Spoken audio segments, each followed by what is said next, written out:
Long before man walked the earth, the heavens were alive with gods.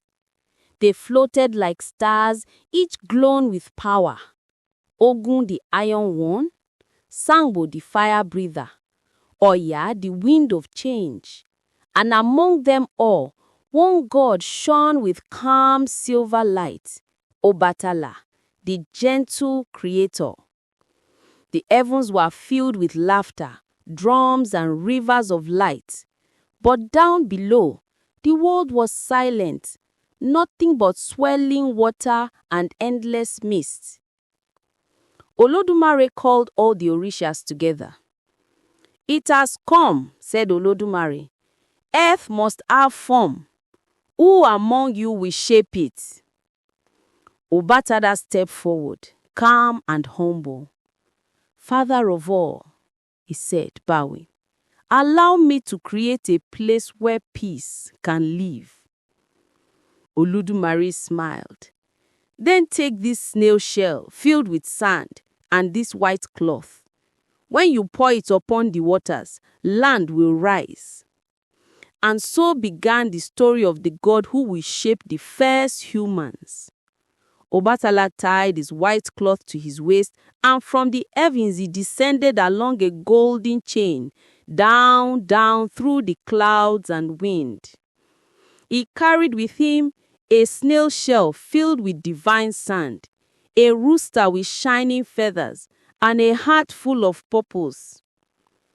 When he reached the endless waters, he poured the sand upon the waves.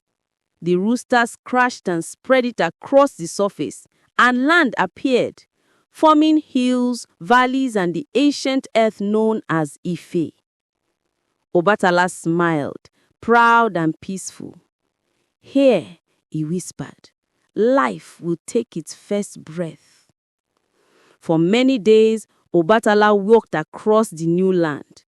He saw the sand turn to soil, rivers form from his footprints, and trees rise from his laughter. Then he gathered soft clay beside a river. With steady hands, he began to mold. Faces, arms, and legs, figures shaped in his own image. One after another, he shaped them until hundreds of clay people stood around him, quiet and waiting for life.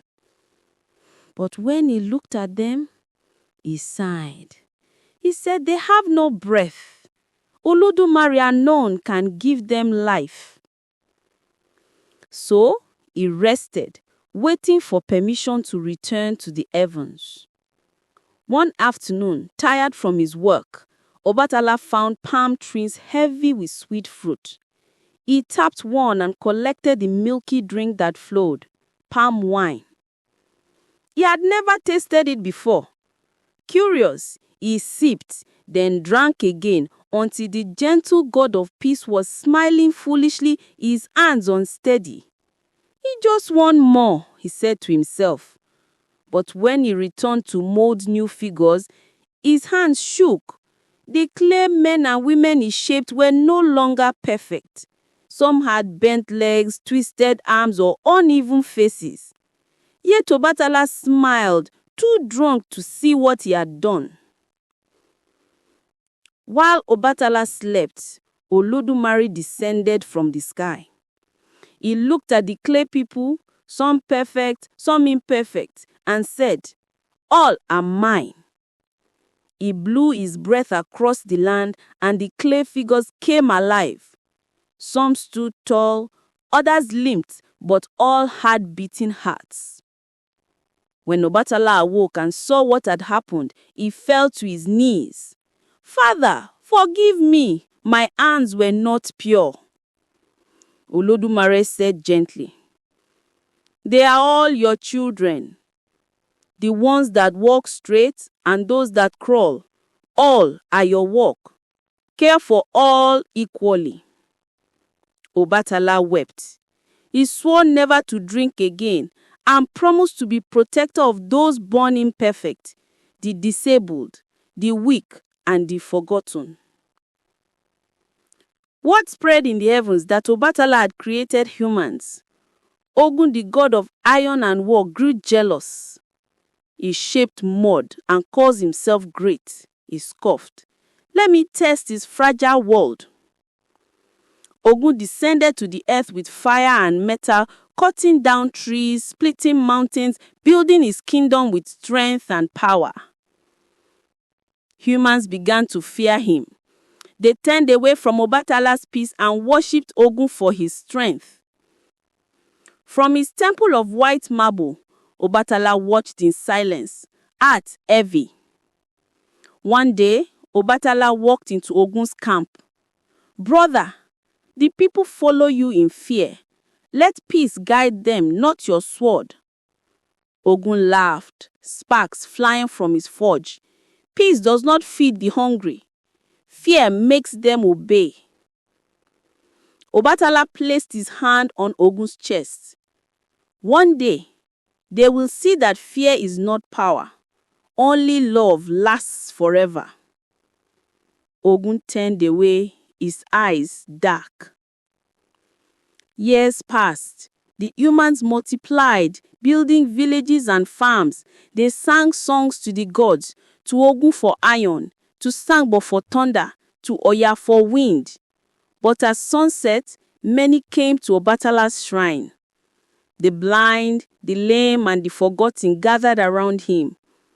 He listened to them, smiled, and gave them white cloth to wear, a symbol of purity and dignity. He said softly, "You are not broken. You are the proof that even gods make mistakes, but love redeems all."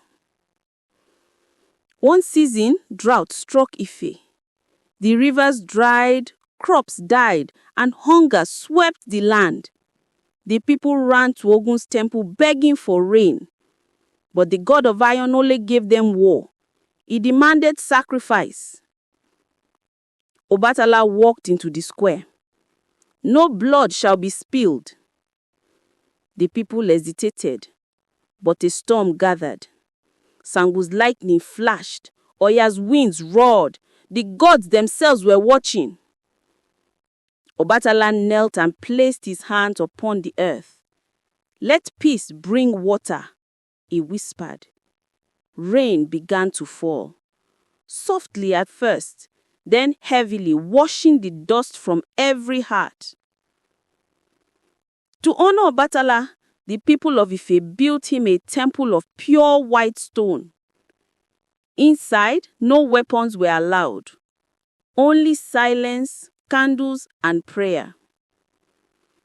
Every child born imperfect was brought before his shrine, wrapped in white cloth.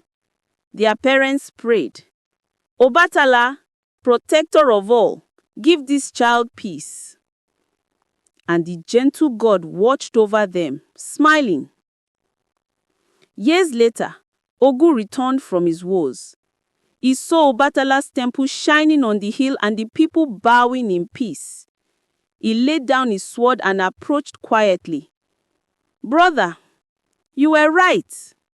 Fear dies quickly, but love endures."